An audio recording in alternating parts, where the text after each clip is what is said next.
Hi Chris, how are you?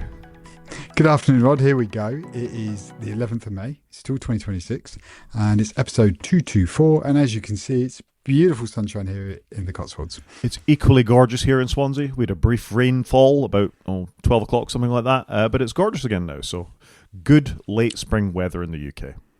Yeah, I love it. Can't wait to get out in the weather. Shall we dive straight into follow-up? Let's dive straight into follow-up. And first up, we have news from Fedora and Ubuntu that they are going to start embedding AI features into their distribution. So this is quite a big deal for Linux.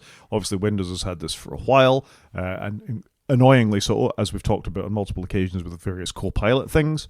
Mac has it in terms of Apple Intelligence, although that's not very good and about to get better. But now both Ubuntu and Fedora are saying they're going to bake some AI features into the kernel. I presume there'll be some means of switching this off at a fairly deep level. Linux users are twitchy about AI, it must be said, but this is interesting and probably not surprising that if you are a developer who builds stuff with AI, then you're going to want that built in your operating system.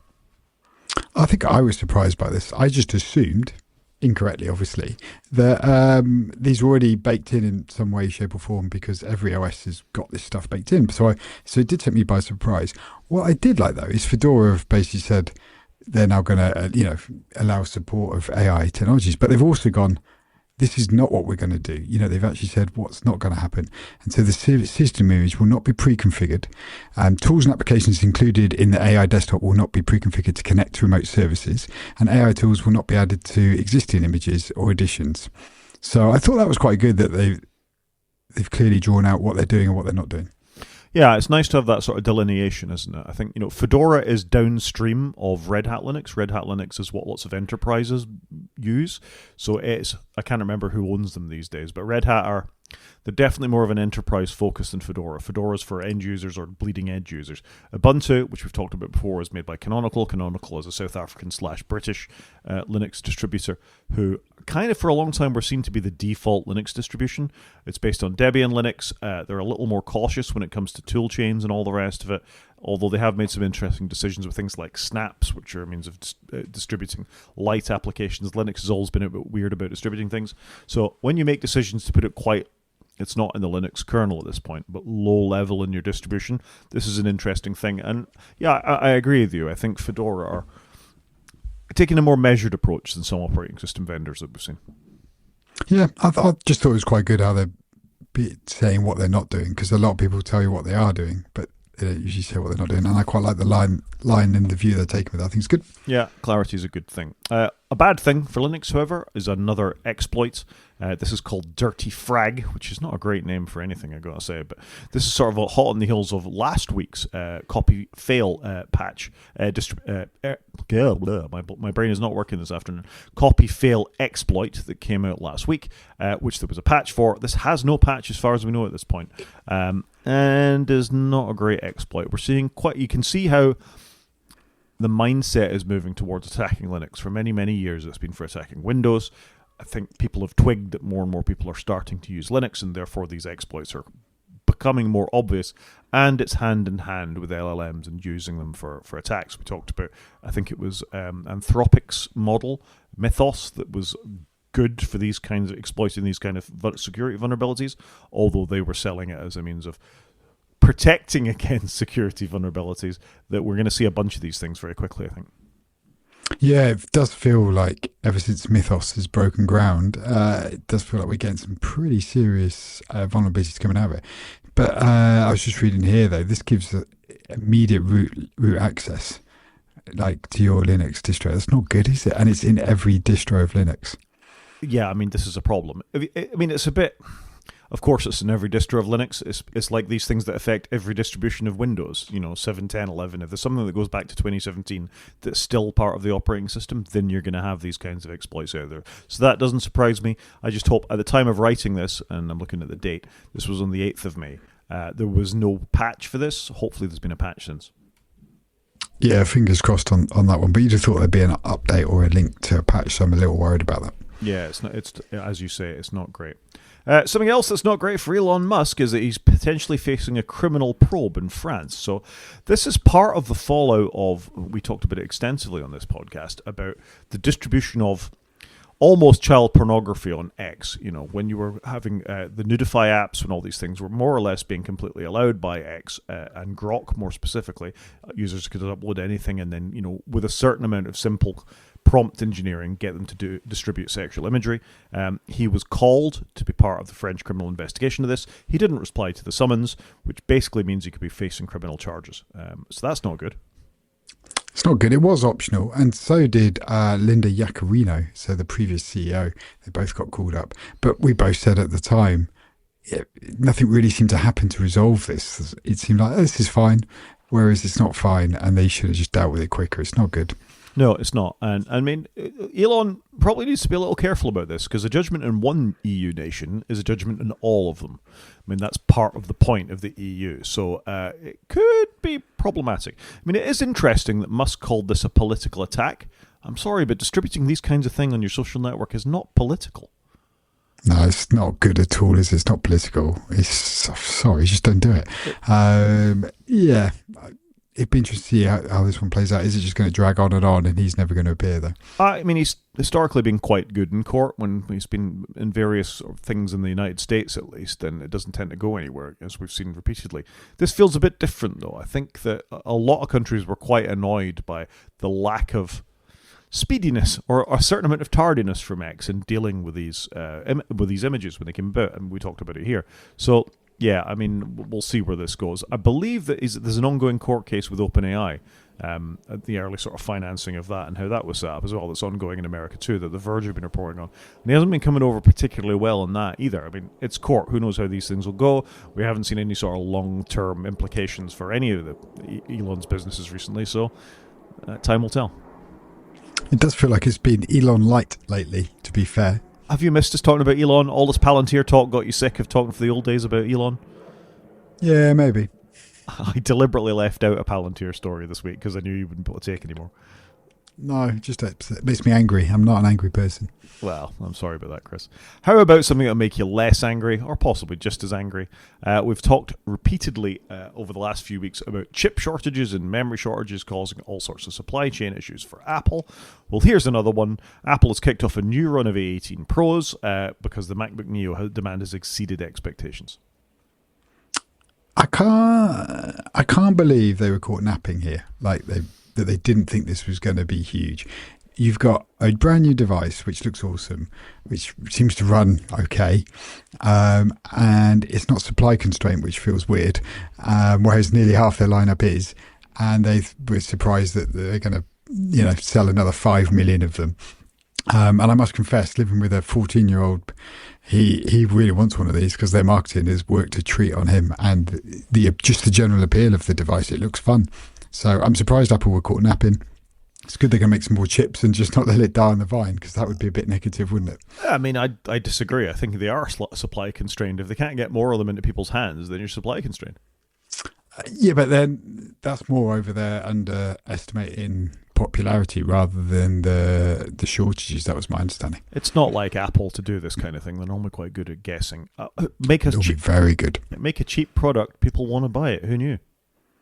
But this is cheaper than your iPhone, isn't it? That's how crazy this is. You could buy two of these for like one on a regular iPhone. It's just insane. Yeah, you're not wrong. It's been a good product. I saw my first one in the wild last week. I was at a conference in Birmingham. One of the delegates had one. It was very obvious because the keyboard was a different color to what I'm used to seeing in things. And she was perfectly happy. She was tapping away, taking notes, not obviously charging it, doing all the things she wanted it to do. It's a good product from that point of view. What color was it? It was silvery. Yeah, a bit boring, that. Company issue. Yeah, maybe. I doubt it. I doubt very much that it was company issue. Often, if you see Apple products, the NHS aren't handing them out in universities. We do hand them out, but not quite so much. You've bought that off your own back. Okay, fair enough. But I thought I'd have bought the silver one myself. But there you go. Junior doctor doesn't want to stand out too much, would be my suspicion.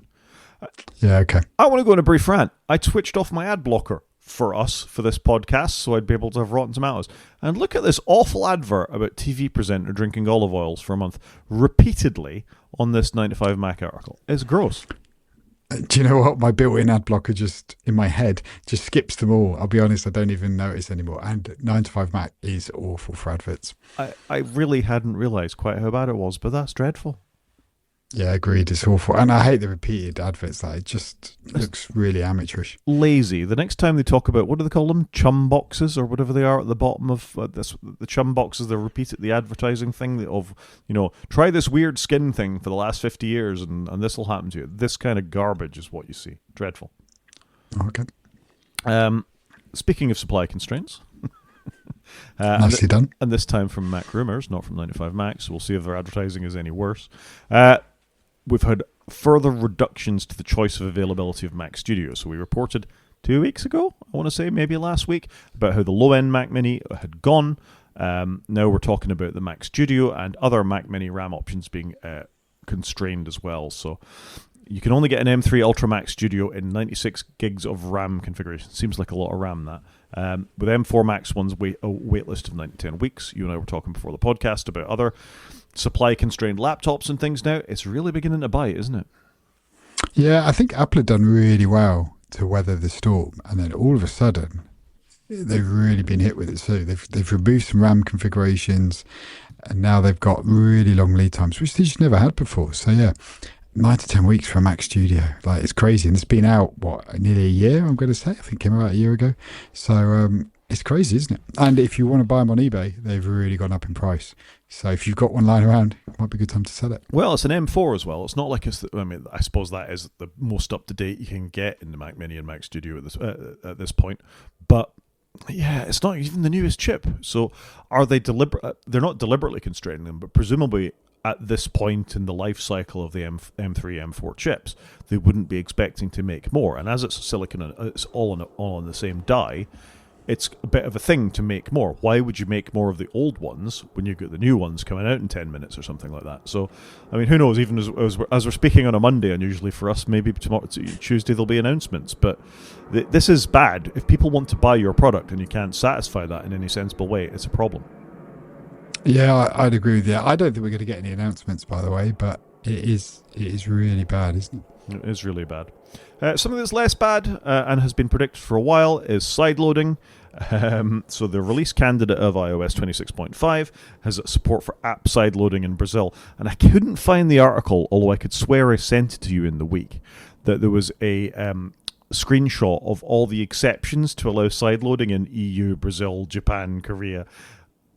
What are you playing at, Apple? Just make it available for all of us. Yeah, this is that death by 1,000 cuts, isn't it? And if Turnus does one thing, John Turnus, the new CEO, what he should do is go, look, we're just going to take all the rules and open it up everywhere. But you sent me a screen grab, I think it was from Mastodon, and it basically just showed all the exceptions in the code for Japan, EU, and now Brazil. It's going to be a nightmare to maintain and test all of this stuff, because you've got, if you're in Brazil, do this. If you're in Japan, do that. Everywhere else in the world, don't do that. They're just going to get more fragmented, which is a bit of a shame. And presumably it's to wherever you've got the App Store set. So if you visit Brazil, you're not automatically going to see this. I assume not. It's a real shame that we're regressing like this. But at the same time, well done, Brazil, for getting side loading sorted out, because this is just a thing that should be there. Yep. Yeah, agreed. Fair play, Brazil. Come on, UK, you can do it. Yep. Put us next on that list of exceptions in the what code. Will be the tipping point? How many countries do they have to do before they go, okay, we've now got the majority now on the exceptions list, so we make it a global rule? Well, just adding the EU adds, 27? For goodness sake. Yeah. Yeah, it's a huge amount. It's a huge amount. It'll be America, won't it? America will be the tipping point. Yeah, I guess so. Why wouldn't it be? Because of course it will. Do we do some news? Do the news. So this is quite a big deal, I think, that ever since Apple moved away from Intel chips in its devices, I think they've been made by TSMC, so Taiwan Semiconductor have been the people who've been doing the production of their various chip generations, going back to whatever the first one was. It was in the iPhone back in the day when they moved to Apple Silicon and Macs. Obviously, we've got several generations of that now. We're up to A20 as the next forecasted one. But apparently, Apple and Intel have reached a deal to produce future chips. So obviously, Intel are managing to pull the fingers out and make 3 nanometers and below. after Apple nearly killed Intel by moving away from them, they're now giving them an olive branch. Look, this is great. I don't think anybody wants to see Intel fail. So this has got to be good, right? That they carry on and all the people that work there keeping their jobs and stuff. So it's got to be good, hasn't it? And Apple probably wants some segregation of where they get them manufactured. So it's all got to be good, right? It's just weird it's now back to Intel. Yeah, I agree. And if memory serves, isn't the modem, the Apple modem that's in iPhone chips now, wasn't that purchased from Intel to get them to work, the cellular radios and things? Yeah, Apple branded cellular modems was basically Intel's X modem business. It took them a long time, mind, to get it from buying it to then shipping. Literal I'm going to say like 5 years. But yeah, it's good. It's got to be good, isn't it? Intel's carrying on. Yeah, and you want to see Intel, you want to see AMD, you want to see, is it Qualcomm as the other manufacturer of mobile chips in the market to give Apple that push, because otherwise we're not going to the market will stagnate, which is what we see in so many other markets. Please see iOS and Android. So I think having multiple manufacturers of chips, and presumably Chinese manufacturers, RISC-V and others will come along as well, to actually sort of push the state of the art forward in chip manufacturing. Otherwise we're just going to be, same old, same old. Do you want to guess what year Intel sold its modem business to Apple? Let's say 2011. No, it was way later than that. I said 5 years, but it's actually 2019. There you go. Okay. Well, I'm not ridiculously out. No, just 8 years. I do like Intel's new logo in that screen grab. It's cool. You've got a thing about logos. I just think it looks nice. It's a nice font. It looks Intel, but it's slightly modern. I think it's cool. Well, the dot over the I makes me think of chips. Yeah, I just think it looks cool. They've done a nice job with it. Some companies do not do a good job with their logo. That is very true. You're not wrong about that. Have you seen HP? I have not seen. Have HP got a new logo? I think that. No, it's the one you get on the laptops where it's like 4 lines. It just looks awful. Yeah, it does look dreadful, actually. I have seen that. I like the HP round. The round looks good. The blue round with the HP in it. That's okay. Yeah, reinventing your logo is very hard. If you're somebody like Rolls-Royce and you've got that iconic R within the R, why would you ever change that? And I understand why. I mean, Apple did a fairly successful one when they went from the multicolored Apple logo to the very matte logo that it is now. That's all one color, but it's still fundamentally the same logo. It's not, it's got the bite out of the apple. It was just a colour change. It wasn't. It's not a serious change in the way that. I mean, that's still recognisably Intel. It's got enough of the history of Intel, there before that you can understand what it is. HP, I mean, they've gone from being Hewlett Packard to being just HP, haven't they? So they've changed repeatedly over the years. Yeah, that's fair. Should we move on? Let's do it. Let's talk about the NHS. We like to talk about the NHS in this podcast. I don't know why that would be. Apparently, there's been a bit of a code clampdown. So this is probably in light of what we were talking about before with UK Biobank and publishing some of their stuff onto GitHub and not having not identifiable but line-level data within there. Anyway, the NHS has started pulling back on its publication of code to open source repositories like GitHub, and that's had a bit of backlash, really. I can kind of see both sides of this. They're quite a risk-averse organisation, the NHS. If there's any chance that there's things in there that people could peel apart and start to, attack the NHS using that, then that's problematic. At the same time, it's a public body, and public bodies should have transparency of what they do. Of course, there should be appropriate governance about what makes it out into the world, but they lead the world in lots of things, like the implementation of nomenclatures for clinical coding and things like that. They've always had those in open source repositories. So I dislike it when a public body starts pulling back from a fairly open position. It's a tricky one, this, though. I do agree with you, by the way. I think they should be open. But if people are going to use the openness to then find vulnerabilities and then hack them and use it against them, you can kind of see why they might want to close that door. But and they will never come back to publishing it again. That's that, isn't it? This is a decision that will only go one way. So yeah, I agree with you. They should be open, but I think in the world we're currently living in, why would you openly expose yourself? Well, I mean, we've just talked about Linux and the big exploit that's hitting them at the moment. And one of the arguments for open source code is if you've got lots of eyeballs on it, the chances are you're going to see the exploits first. So whereas Microsoft can hide behind, and Apple can hide behind their closed code bases, and still have vulnerabilities 10, 15 years down the line that only become apparent, when lots of attackers have done it. How many zero-day exploits have there been for Windows over the years? Hundreds, if not thousands. Yeah. And yes, you get them in Linux, and yes, they're horrible like the one we did before, but I think there is a certain amount of trust you gain by making your code open that, and let's face it, what will a lot of that code be? It will be things like clinical coding nomenclatures. It will be things like algorithms for identifying, cardiac arrest pathways or things like that. I don't actually know all the things that the NHS will be putting out there. You're not really talking about some secure system to access a VPN to get in and access a patient administration system, are you? I think it's a methodology of doing things. Again, you need to be really careful you're not putting patient level or line level data out there. But if what it is an algorithm that's going to help researchers or other people understand the NHS better, maybe make waiting lists more efficient. You can think of lots of ways in which code could be published that could be beneficial to the NHS as well. So I do see both sides of it. I absolutely do, but I think they need to be more on the side of openness than closed. Yeah, I don't disagree. I just think it's a tough argument in this day and age. Yeah, I think you could make the argument on both sides, which of course we have. Let's move along and talk about something that's absolutely bad. And if you're a Chrome user, apparently it's been downloading a 4 gigabyte local LLM alongside the Chrome browser. Yay!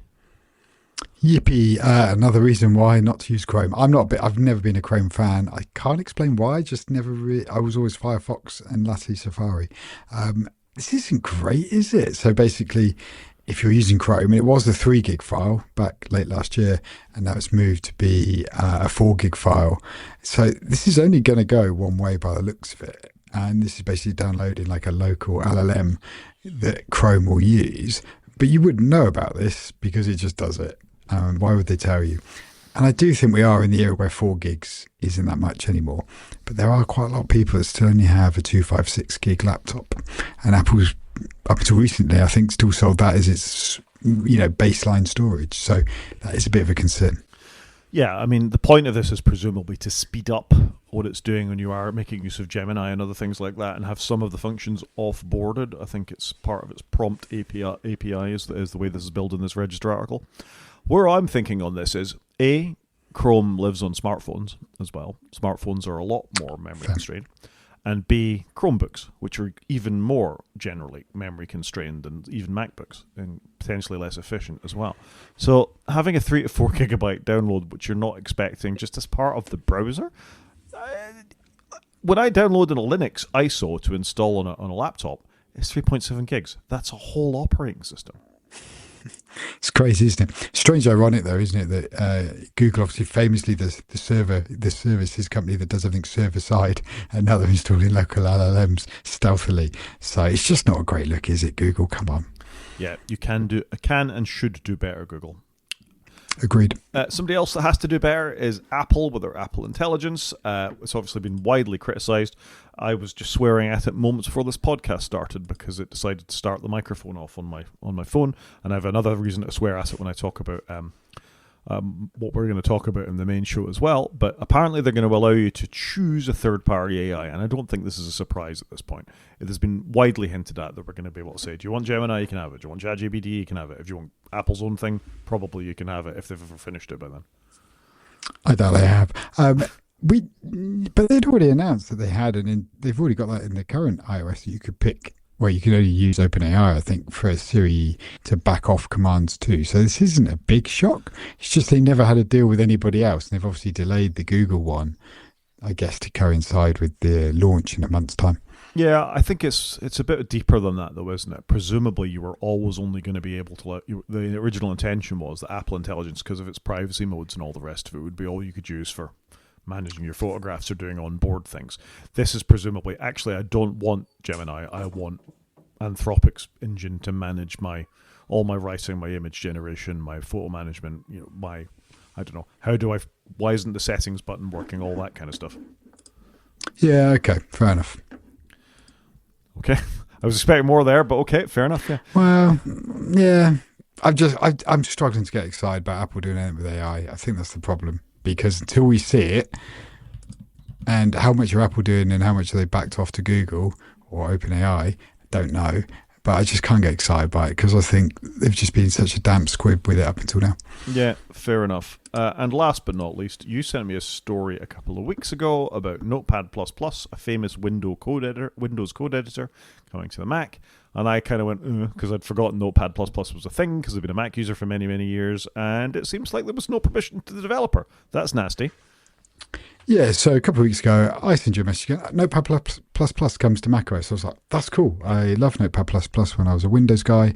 It was an awesome app, really good for hand coding stuff. It just supported languages, really lightweight, just generally what a great app. I was like, oh, that's cool. It comes to Mac. Maybe I'll take a look. Never got around to taking a look.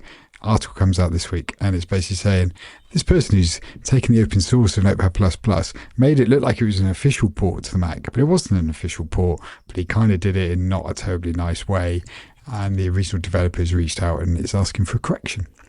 Yeah, so obviously give people attribution, don't steal their stuff. That's not very clever. It might be open source.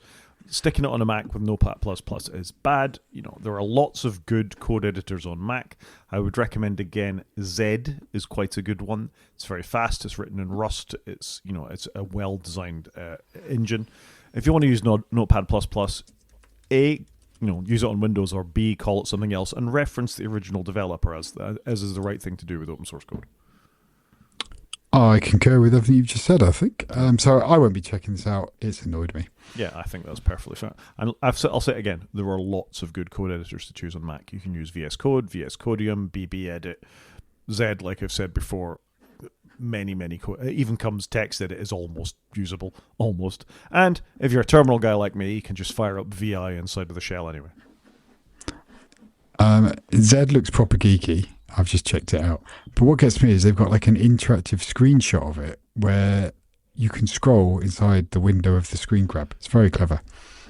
See, I've suggested something you might like. There you go. Download Zed and check it out, Chris. Yeah, maybe. It looks too geeky for me. You are geeky, mate. Sadly, not as much as I would like. Media? Let's do the media. Okay, so first up, for some reason, I think it's because the BAFTAs were on last night, I started watching Adolescence again. I don't know if you've picked this up yet. I know I recommended it before. You've recommended it. I haven't, because that screen grab shows why I haven't watched it, because it looks really sad. I don't want to watch a sad show. It's not a sad show. It's a thought-provoking one. He looks very sad. He has reason to be sad, to be fair. Yeah. But Stephen Graham won a BAFTA for this last night, as outstanding actor or whatever the category is. He's fantastic. Don't get me wrong. I think he's amazing. And because he's in it, I would watch it. Everybody in this show is fantastic. And it's what it's known for is this sort of technical wizardry where they do a one-shot in every episode. So the camera starts, it follows them through for an hour. So there's only 4 episodes in Adolescence. And I'm trying not to give away spoilers here, but I think it's fairly well known. An event happens involving a child. The child is 13 years of age. The consequences of the event are then across 4 different viewpoints. So you get the viewpoint of the police, the school, the courts or the prison system, and then the parents. And who is to blame for what happens. And there's a lot of social media stuff in there as well. And if you have children, or you were recently a child, I absolutely think it's mandatory to watch this because it's so thought-provoking. I definitely do have children, and they are probably at the right age for this because they are 12 and 14, so they're either side of this 13-year-old. I get it. I should watch it. You should watch it. I'd give the kids... You watch it first and then decide if the kids should. My children who are in their 20s, not so much children anymore, both... Dude, they're adults. Well, both... They'll always be children to me. Both thought Agreed. This was incredible, and particularly the school social media part of it absolutely echoed their experiences of what it was like going to school with social media in this day and age. Yeah, and obviously I'm not even on social media really, so I'm probably the least educated in my entire household of the mechanics of social media. So you should be watching this, really. And if nothing else, it is an absolute tour de force by every single actor involved in it. And the technical ability of everybody is fantastic. Stephen Graham is down as an executive producer, also a scriptwriter. I didn't notice this last time I watched it. Brad Pitt is down as an executive producer as well. Stephen Graham, he is good, and he did do a show, I think it was called Boiling Point, where they filmed it all in one take as well. a less serious looking TV show than this. So I do like him a lot. I think he's very good. Yep. So I'm watching it again. I'm thoroughly enjoying it. 2 to go.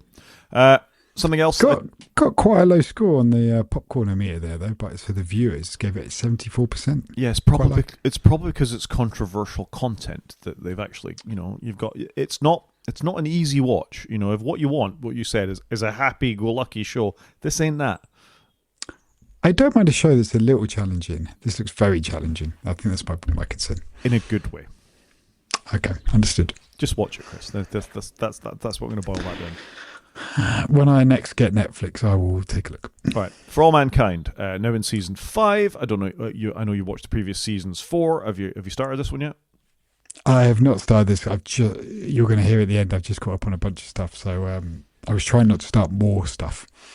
Yeah, I've been watching it. I think there's 3 to go. I think it's pretty good. I gotta say, I've struggled a bit more with it as time has gone on.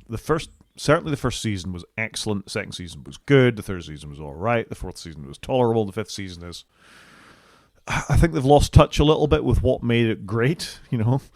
Let's make For All Mankind great again. It's still not a bad show. It's still very compelling and interesting, but the characters, there's a lot of them.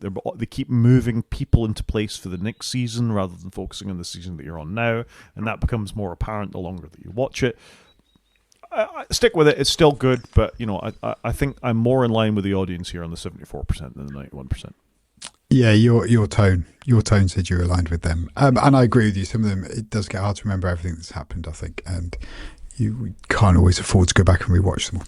That is true, and particularly if you've got a couple of years, like with Severance, between seasons, it can be hard to remember everything that's going on all the time.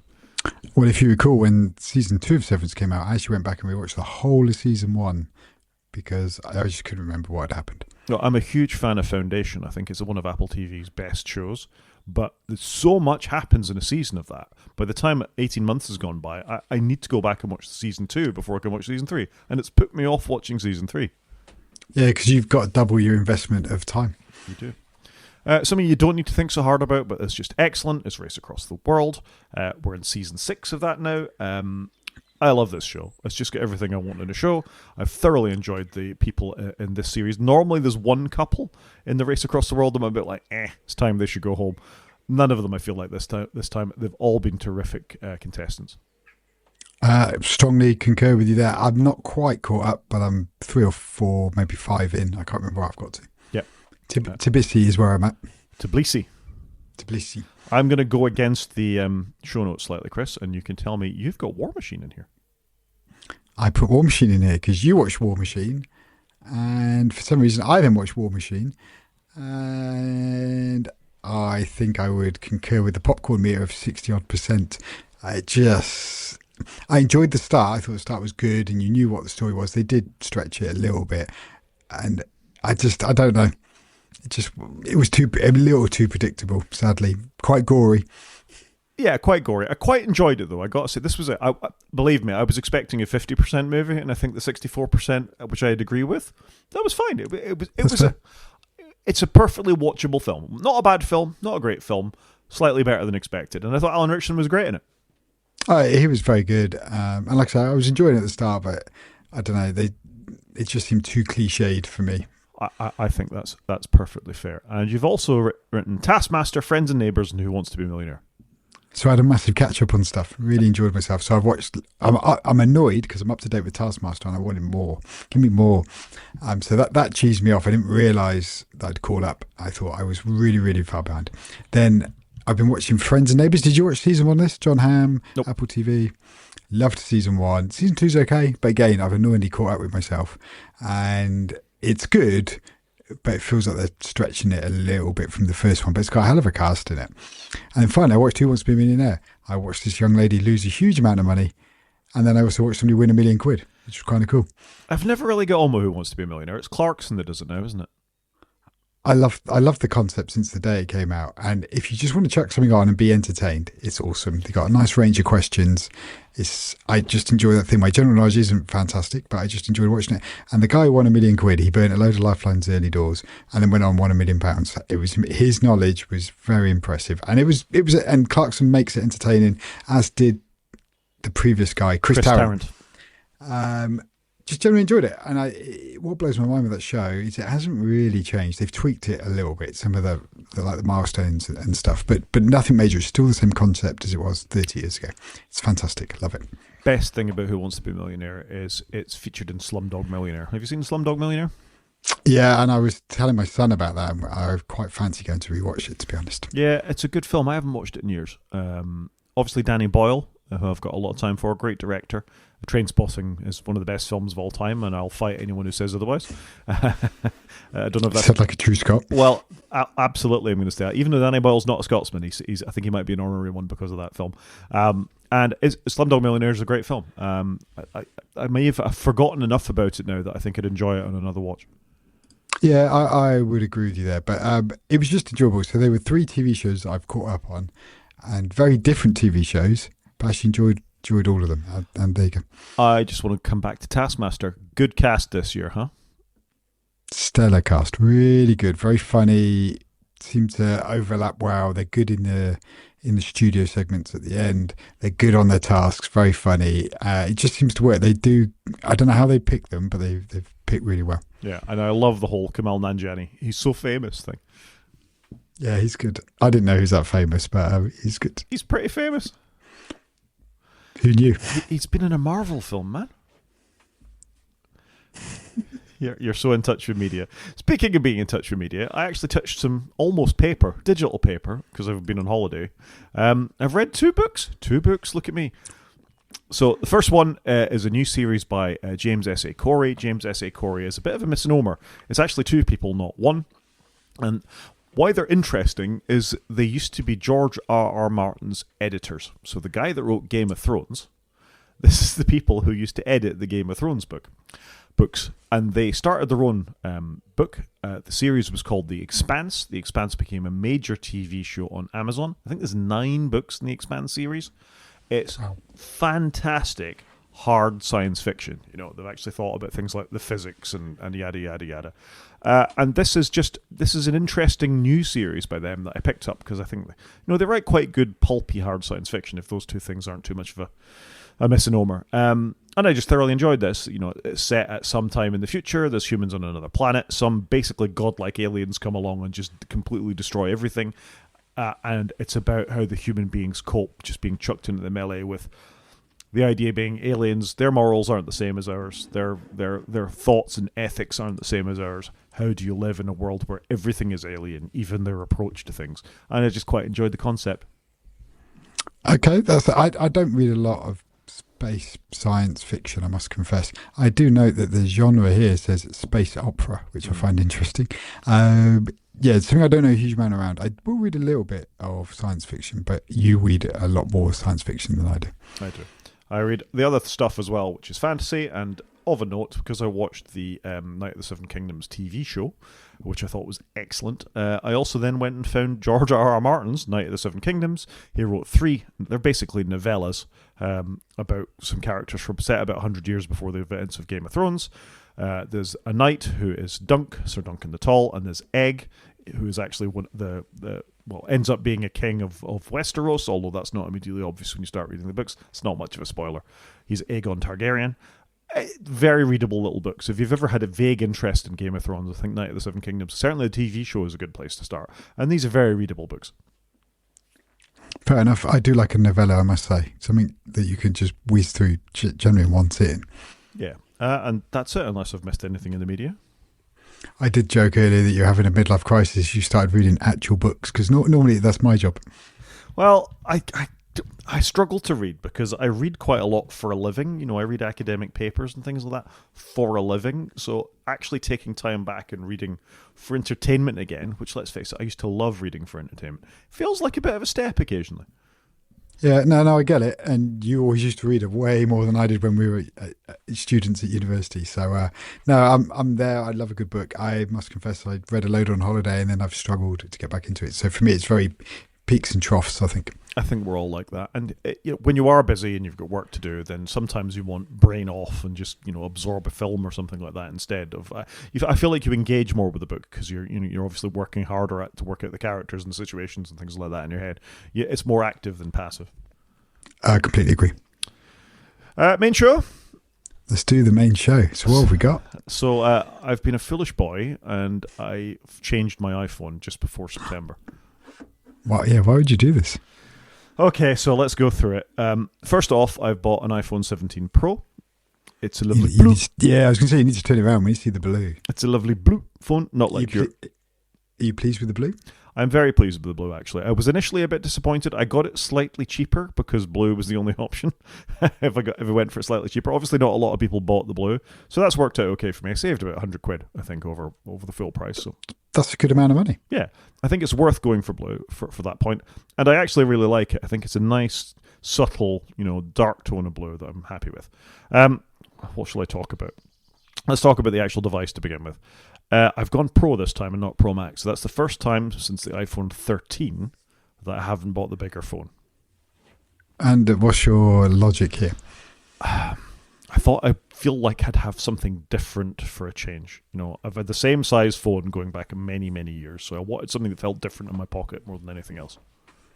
And how does it feel? Is it good, bad, or indifferent? It's definitely good, I think. Bizarrely, I don't think it's that much lighter than the Pro Max I had before, because obviously the materials have changed. They've got different batteries in them. The cameras are weightier. And one of the reasons I always used to go for the biggest phone was there were elements to the biggest phone that it would have a better camera. The Pro Max used to come with image stabilization and the lenses and things like that. But that differentiation is long gone. It's literally now about which size of phone and which size of battery do you want. So you need a slightly bigger screen. So I think the points of differentiation have gone. So I quite like it. Yeah, I'd agree with you. I quite like it in the hand. I'm still not a big fan of this slightly different coloured material, which I presume the radios are in. Yeah, you can, depending on the light, it can look quite different, can't it? I've got used to it, but I'd agree with you. I think it's the one area where if they could get it more on parity so it looked like one colour, I think it would look better. I think it's more obvious on the orange phone than the blue, I got to say. That even in the picture from Apple, which I'm sharing there at the moment, it does look a different orange to the rest of the orange on the phone. And yeah, it's different, but it's not quite as yeah, it's not as jarring, is it? It's not as jarring. So I quite like the phone. Physically, it is easier to type. It's easier to do all that kind of stuff.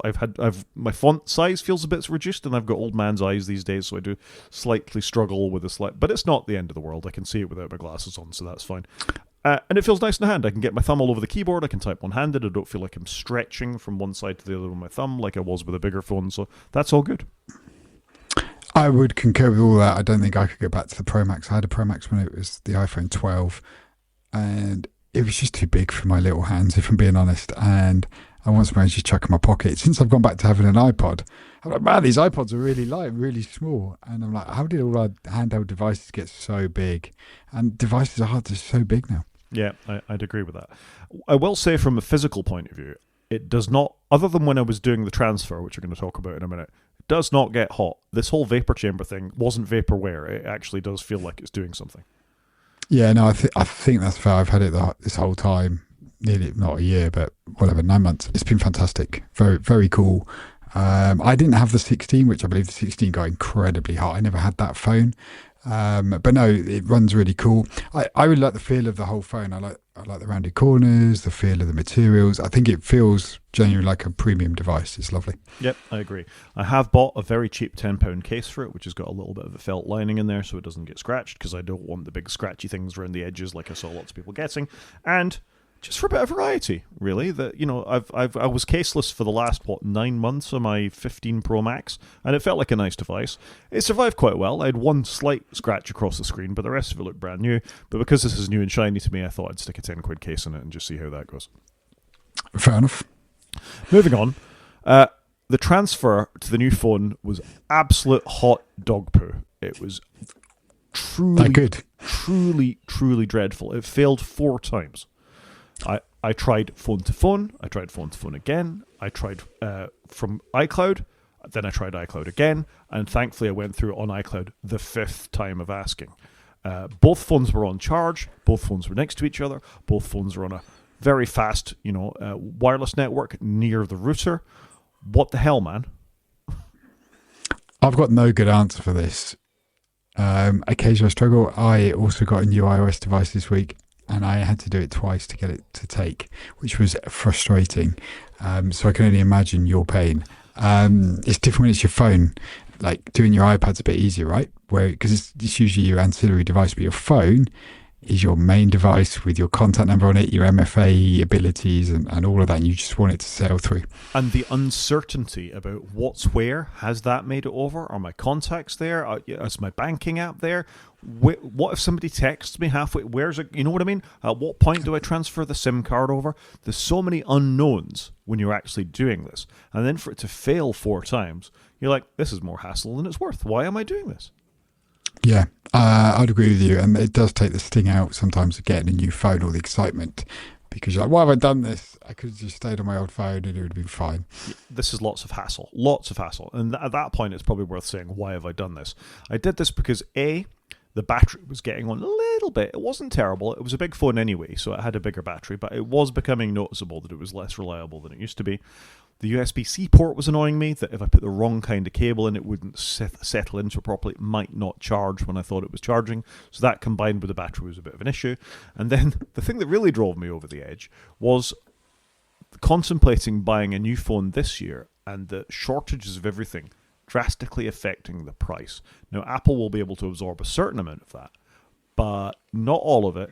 And I would probably want the folding phone, which is due this year, and that's likely to be astronomically expensive.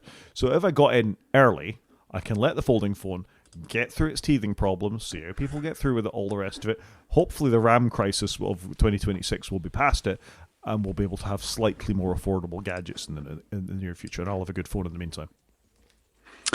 I can kind of see your logic there. I do wonder how Apple are going to manage this because we've seen it, haven't we? And we talked about it already. They are struggling a little bit, whereas we haven't had that from Apple before. They seemed impervious to the RAM / processor / storage issues that are happening. So I can kind of see why you've done it. I'm 50-50 what I'm going to do based upon the rumours. I don't want to drop $2,000 on a phone. I probably don't need the iPhone Pro 18 Pro, whatever it's going to be called. So yeah, I think you've probably done the right thing. You've got it a little bit cheaper. You've got something that will be more than good enough. And it does make sense. And like you, Apple's prices are only going one way. And with the current climate, it feels like they're going to jump again more than what they would in a normal year. So I can understand why you've done what you've done. Yeah, thank you. It's odd. I found things that were surprising. I'd forgotten we have an 8x zoom now. The first time I fired up the camera, I'm like, oh, I've got an 8x zoom. Who knew? Yes, so let's talk about the differences you've noticed are you've got the zoom, you've got the camera button. How have you found the cameras though? Because now they're all the same megapixels. It's a bit odd, really, that I'm in a strange place where I'm not taking as many. When I had phones before, I had young children and I was taking lots and lots of photos of them all the time, and I had pictures of the dog, and I was doing all manner of things like that. And it's not that I take less pictures. There was a classic car show here at the weekend. Just I walked out of my door and there was a whole range of very interesting cars. I meant to share it with you, actually, Chris, because I know you're a big fan of stuff like this. For example, there was one of those Citroens, I want to say the XM or the SM, the one that was in Carnage Etoile with the interesting swoopy thing, yeah? There was one of them outside of my door pretty much when I walked out. That's cool. It was really cool. So I took lots of pictures of that, but I don't need an 8x zoom for that. What I want is just a high quality lens that I can sort of pick up what's going on quite quickly. And what I notice more than the cameras is the speed at which the cameras operate. So it's noticeably faster than a 15 Pro when you click to take a picture, be it the selfie camera or be it the main cameras. They are taking a picture and writing them to the hard drive, the SSD, faster than what the 15 Pro was. So I very much notice how much snappier the camera app is in all of its functions, more than I notice the pictures are any better. Wow, okay. So I quite like all the different zooms. I do play around with them sometimes. I often try and stick to the 1 or the 4 because then you're using the main one and it's not a crop. I actually quite like the camera. I think it's fantastic. And again, another reason why I'm not in a rush to upgrade again this year. The camera control button itself, I'm not sold. You're pointing at your camera control button. So I've put mine back in the case. I have a camera control button now too. Great. It seems a bit inconsistent. I don't know if it's just me, I'm not doing it properly. Sometimes I press it and it doesn't seem to do anything. Sometimes I press it and it launches visual intelligence, which I never, ever, ever want visual intelligence. And My other problem, this is related, so I'll talk about it here, is for some reason I can no longer search at all in settings. I can't search for CarPlay, I can't search for camera controls, I can't search for messages. None of it works. I've turned things off and on, I've signed in and out of things. I can just no longer search in settings. This is my life now. So I can't get to a point where I can work out how to switch off visual intelligence when I press this button. It's really annoying. You get a blue ring around the thing, you take a picture of it. Annoying. Visual intelligence is when you push and hold the button. So if you've held it too long, do you have yours set so that you can zoom in using that button? No, because as default it doesn't. All it will do is take pictures. Oof. Okay, so you want to go to settings, camera. It's right at the top level, not even under apps. And then right at the top you've got camera control. And somewhere in there you can turn off press and hold, and that will turn off that. I think the sad thing is with that button, it's a good idea to have a camera dedicated button, but they should just put a regular button on there. One to launch it, one to take a photo. It doesn't need to do anything else more clever than that, and that would have been just fine. I've never used visual intelligence because I can't bother with it. I don't use it for zooming. I do that manually because I just found myself catching the button and it would annoy me. And I think they just try to pile too much into this very small space that's confusing for people. So I just use it as a camera button. It's perfect. And then the other button for me is a torch. That's all I need. That's exactly as I've set mine up, actually. I've just switched off visual intelligence. Thank you for that, because I couldn't find it in the search. My daughter's iPhone 16, that's where the camera control button first appeared, did have when I first tried it, had the little zoom thing, or you could change the exposure settings with it depending on how you'd set up. So it's interesting they've changed the defaults to just be a camera button now. They must have data. I think on my wife's 16 I turned it all off because she was not getting on with it. No, and that's a problem, isn't it? You add, let's face it, for many, many years, Apple didn't add buttons to anything. They were known for taking things away and not putting them on. And then they put one in, and it's such a bad button. I think they've over-engineered it. That's it. They've just over-engineered it. It's a bad button. It's a bad button on a good phone, I think is going to be my summary of this so far. I quite like the phone. I like how much better my battery life is. I'm easily getting through a day now without worrying about it.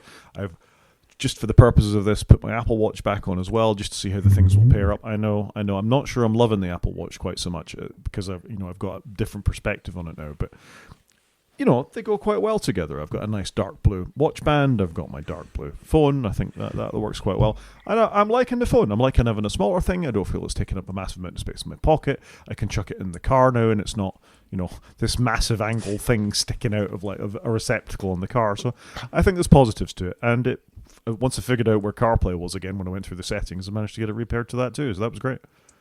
Yeah, the resetting all the Bluetooth shenanigans up is a pain, isn't it? It'd be nice if there was some magic way that could all port over, but I appreciate it's not just Apple that need to get involved in that. I mean, that would be a comment I've had, is why do some things persist and other things don't? Banking apps I understand, but some things stay logged in when you switch between phones, and some things, like Overcast, for example. This is the first time I've changed my phone in ages. Overcast asked me for a login. I was like, what the hell is this? Oh, I think you can change it to go login-less, and it just looks at a file in your iCloud.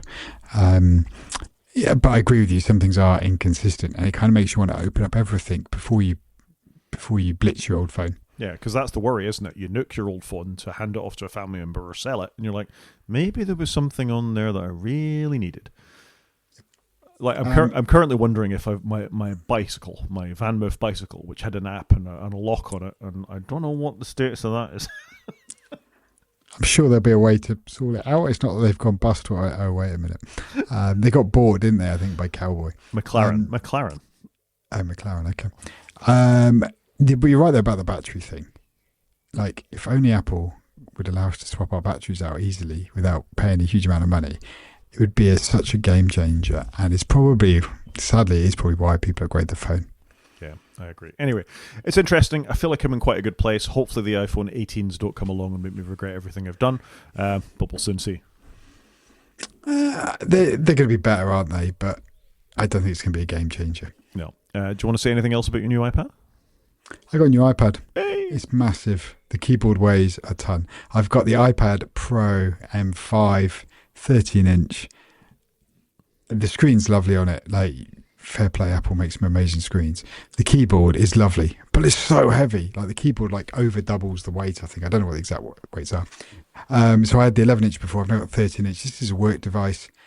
I'm pretty pleased with it. I am more productive using it, but it's just so blooming big. But I've got it hooked up to my studio display, and I'm just using it like I normally would. But the new OS makes it so much easier to use. Like, fair play to Apple with the work they did on multitasking with iPad OS 26. It is really good. And yeah, I'm quite happy. No, that's good. Is it thinner than my iPhone? Yeah. It's the thinnest iOS device. It's thinner than my old iPad. So I had the M4 11-inch, and the 13-inch one is 5.1 mil thin or thick, whichever way you look at it. It's an amazing piece of hardware, but I'll still come back to I just think it's a shame how they limit it, because it could be the best macOS device in the world. I would concur with that statement.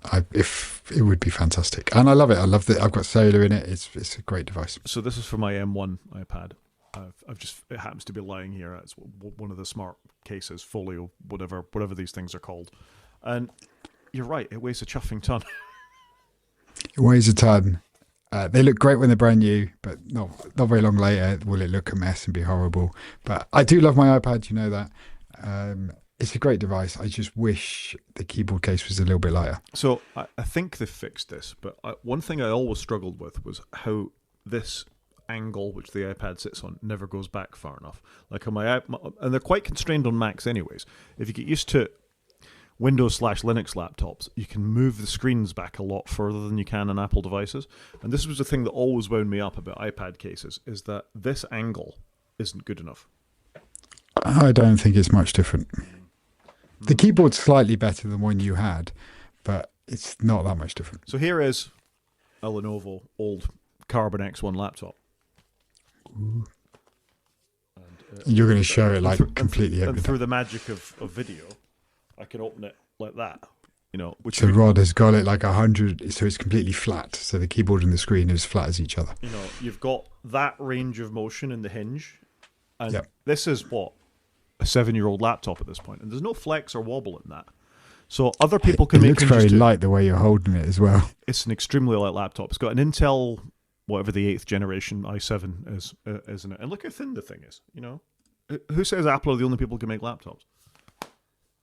Yeah, I would concur with that. Anyway, we've gone vastly off topic. So yeah, I think we're both happy with our purchases. Yeah, 100%. Well, there you go. We're happy campers, and look at us saying nice things about Apple products again. I do like the products, I must confess. I mean, my iPad was a very boring upgrade though, because it's not wildly different, and you can't even notice the performance. Like, nobody should go from the M4 to M5. I just went there because work were buying it for me. Fair enough. I have noticed the difference in performance from whatever I was in before, A15, A16 chip to whatever. Yeah, every 2 to 3 years, I think, is the right time. Yeah. App of the week. Let's do it. This is a nerdy one, so you're going to hate it. It's called Ghosty. Ghostty, the TTY being teletype or terminal. So you already have a terminal with your Mac, but it's garbage, so you want to use something else. I've recommended iTerm before, but this time I'm recommending Ghosty, which you can get for Linux or Mac. It is a replacement for your Mac OS terminal, and it's designed to work with GPU acceleration, which, why would you ever need that on a terminal? I know some people will do that, but it just means the performance is nice, and it just looks very, very pretty. So it's just a great... I don't understand. What's the GPU acceleration going to do for me? Hey, terminal user apps are now a big deal. You know, if you're typing top, you want it to look pretty. So I'm a big fan. I use things like Tmux when I'm remoted into Linux servers and things like that. It's nice and smooth. It's just a really nice, solid terminal that I'm a big fan of. So if you're into your terminal applications, check out Ghosty. And they, through a fit of ethics, the Ghosty people have just pulled their code off GitHub, and they're going to put it somewhere else because they don't like what Microsoft is doing with GitHub. So fair play. Interesting. I've always wanted to be a terminal user, but use it begrudgingly just because my brain's not, I just can't hold the commands. I just don't know enough about it. I can get by. Like, if you just drop me in front of a terminal-only machine, I can open a text editor, I can move files around, I can navigate the interface, I can copy from one place to another, I can do all manner of things with a terminal these days. I've got quite good at it. Yeah, I can't. Well, maybe I'm a GUI kind of guy. I need to do some teaching. And last but not least, what is your thing of the week? So I've talked already about my iPad. I got plugged up to a monitor. I got my Mac here plugged up to a monitor. So I've gone with continuity. So I ticked the continuity box because I was on my work iPad earlier. I was like, I just want to change the track playing on my Mac. Move my mouse over, and it just worked. Like, and I've got 2 mice and 2 keyboards in this office, and I can use either one to drive either machine. It's quite cool. So I put continuity in there. Some of continuity can be annoying, like why is my iPad telling me I'm on a FaceTime call with you right now? I know I'm on a FaceTime call. But the bit where you can share the keyboard and the mouse, I thought was cool. Yeah, some bits are cooler than others. I think, the continuity camera, which is probably what most people know this from, where you could use your iPhone for, as a camera for FaceTime or something like that on your Mac. That was all quite cool. The bit I like, and it comes under continuity, is the universal clipboard. So when I copy something on my Mac, I can paste it on my phone. Because the iPhone has got no, clipboard history, which is absolute rubbish. Let's have that in iOS 27, please. 27? Yes, 27. Yeah, 27. That's what I want. I've got clipboard history now with Spotlight, although it's not very good. Give it to us on our devices next. But however, I think there are some elements of continuity that are great, some that absolutely infuriate me, like the thing you've just said, plus, wait, now you've used your iPhone once as a microphone, now you want to use it everywhere for everything, don't you? No, I absolutely don't, Apple, ever. Nope, agreed on that. So moving the mouse and the keyboard, though, is cool, and I like it. But when I've tried to do it headless, I haven't got a screen on a Mac, that's problematic. But when you've got 2 screens next to each other, it seems to work really well. Yeah, although you can occasionally, or you used to be able to, you could move one to the other, and then if you switched the device, you'd move the other one to off. You could quite often lose the keyboard, lose the mouse pointer. I did that once. Okay. Yeah, I could imagine. Yeah, I could imagine that being problematic. But I like it. I think it's cool tech. Fair play to Apple. Yeah, it's well done. I think we can call that a show, Chris. I think so. So if anyone wants to get in touch with us, Rod is at g5maniac@marston.scot. I'm at _CGP at marston.social. You can watch on YouTube by going to the website, clicking on the YouTube link, and the website is wakefromsleep.com. Or you can drop us an email at wakefromsleep@protonmail.com. Talk to you next week, Chris. Cheers, Rod.